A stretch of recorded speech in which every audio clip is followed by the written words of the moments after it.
It's been 6 weeks now since I moved to New York City, and in that time, I've lived in three different boroughs, really squeezed the juice, and really got a real sense of what New York is actually like.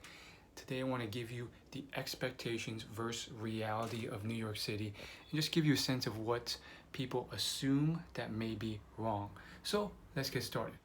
Number one, probably the biggest thing is that I found that a lot of the big YouTubers, a lot of the YouTubers I watch in New York City are actually living in Manhattan. They're actually pretty wealthy. And while you might expect to see all these skyscrapers and have that good time, turns out most people live in a different borough or live outside of the main hub of the city. And what usually happens there is the uh, scenery is a lot different. It starts to look a lot more grungy, a little less safe, um, and the buildings get less tall. And then there's a lot of people who are clearly just trying to make it by living in a more suburban area. Keep in mind how big New York City is. Some of the boroughs are so big that it will take an hour. It took an hour for me to get to certain places where I lived in Airbnb.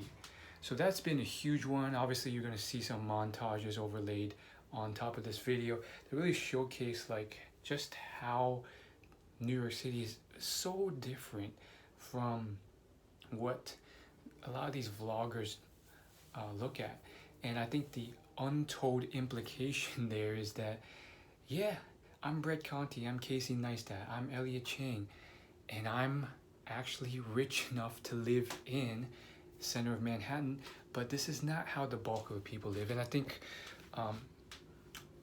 because I was able to experience things more on a budget, I was able to see much more of the different areas of true New York City, and really all that it has to offer. Now, another expectation that comes with that and versus reality is just the commute times. So I've lived in Upper West Side, I've lived in Brooklyn, various parts of Brooklyn. I'm currently in the Bed-Stuy area, so in the East New York area. And I've really gotten to squeeze the juice out of the city every single day and travel to top tourist spots, see the local areas.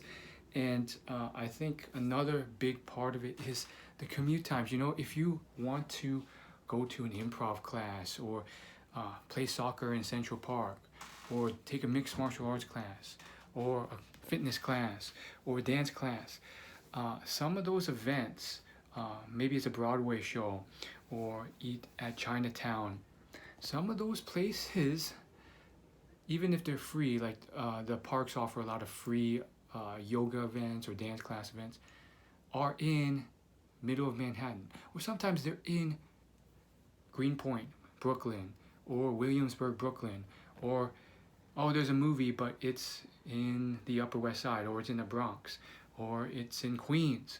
Some of those places usually take an hour commute to get there. And for me, I didn't mind it for the most part because, you know, I could pop on an audiobook and sit there. But that wasn't something I was expecting. And in the long term, I don't know if that's something I really want to do, you know? Sure, you know, if you're rich, yeah, I guess you can live in Manhattan and the commutes for a lot of those things are a lot shorter. But, you know, an hour to and an hour back at least, that's a large commute. And I don't know if I want to be doing that long term. Plus, you know, even if you live in Manhattan and you have the money, a lot of events, like I said, are actually elsewhere. You know, I found this great nonprofit that I'm volunteering for, but that is in the northeastern corner of Brooklyn. And then there's tons of cool things in Queens and Astoria and Flushing's Chinatown.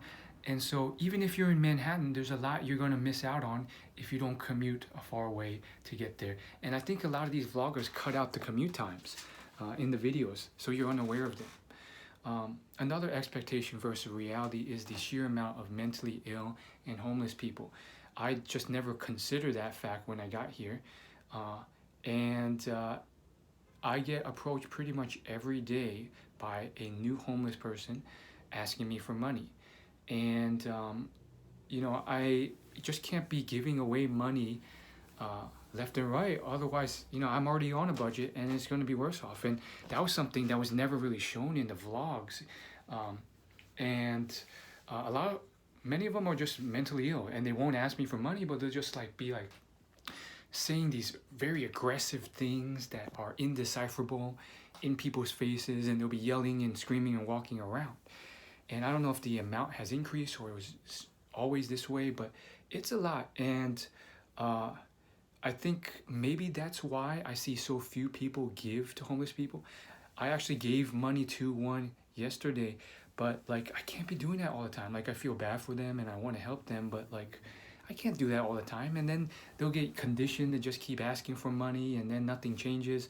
And I've seen people, homeless people, just go car to car, because even while the train's moving, there's a compartment that allows them to move in between stations, and they'll ask the whole room of 100 people in that metro train compartment for money, and sometimes only one or zero will give money, and they're off to the next one. And I wonder why others don't give money. Maybe they're selfish, or maybe they are also on a budget. They can't be giving money away all the time. So it's tough. That's another thing. Okay, another expectation versus reality is just the amount of dirtiness and trash and garbage, and sometimes rundown nature of the architecture, sidewalks, and neighboring areas. I guess there's a hidden assumption I had that, oh, New York City, especially Manhattan, is super clean because it's rich. That's the richest part. And I guess I forgot, because a couple years ago, I met someone from New York City and she was basically saying how dirty it was, but I forgot. And then I came in with that assumption, which was quickly destroyed. Because if you're in Williamsburg, if you're in East New York, if you're in even parts of Manhattan, even East Village, or just central Manhattan area, any area under the below Central Park, you would I imagine to be oh, this is the rich area. But I found cracks on the sidewalks. I found tons of garbage. I found sometimes there would be bagged garbage in mountains, and at least that was organized garbage, right? Then there's sometimes they're just piles of garbage in front of a restaurant or business, and you would think that the business would clean it up, but they don't. And for me, I noticed it, but I accepted it fairly quickly. But even people walking around, I would hear them complain about it. These were locals, so maybe they were from different regions of New York that were nicer or cleaner, and that where they took care of their place. But you'd be surprised how many cracked sidewalks and stuff there are. And it's interesting to say the least. Now there are some clean areas, especially if you go closer to the touristy parts of New York, but it is surprising nonetheless. Okay, video is getting long, so the last expectation versus reality, there's a ton.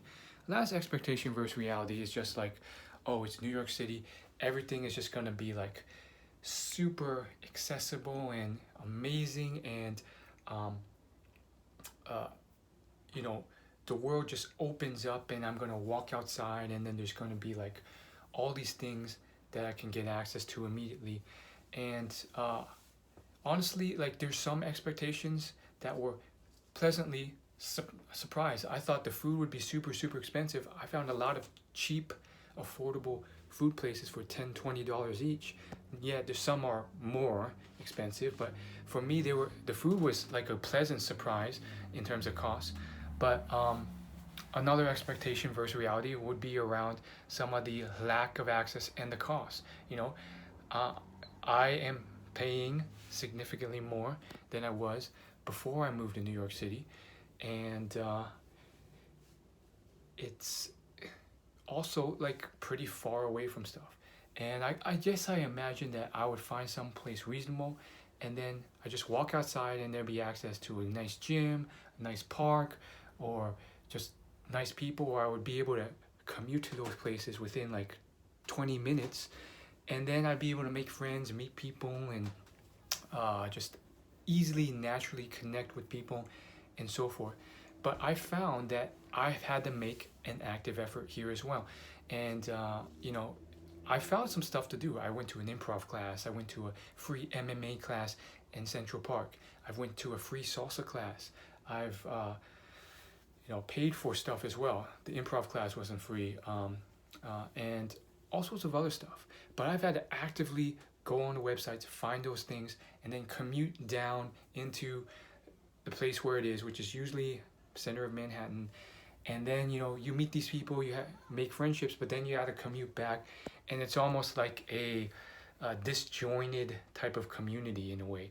And I guess I expected it to become more natural and more easy, because this is like one of them. It was so many more people, such a higher population than where I was from, and I just thought it would just be a lot easier and a lot more easy to meet people. But I found that's not the case. I've even found Facebook groups with a bunch of people in them struggling to make friends in New York City, who really are sometimes even worse than me and looking for suggestions on how to do it and trying to organize activities together. So it's been a lot more of an active effort, and yeah, it doesn't come easy. Yeah, for some people it does. As I'm on the metro trains and stuff, there's always, usually you'll find some group of people who just seem to have the New York City life together.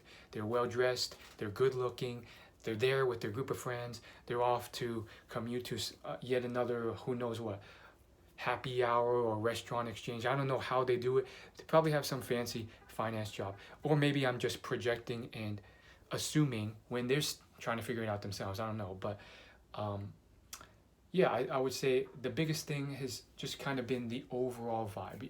You thought I was going to say the cost of rent, which is an obvious one, but I wanted to add on to that and paint a more holistic picture of things.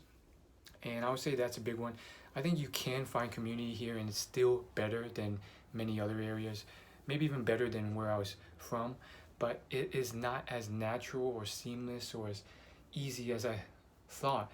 And I thought that because I just assumed that New York City would just have so many things to do, so many cultural people, and so many people in general, that there'd just be so many cool activities.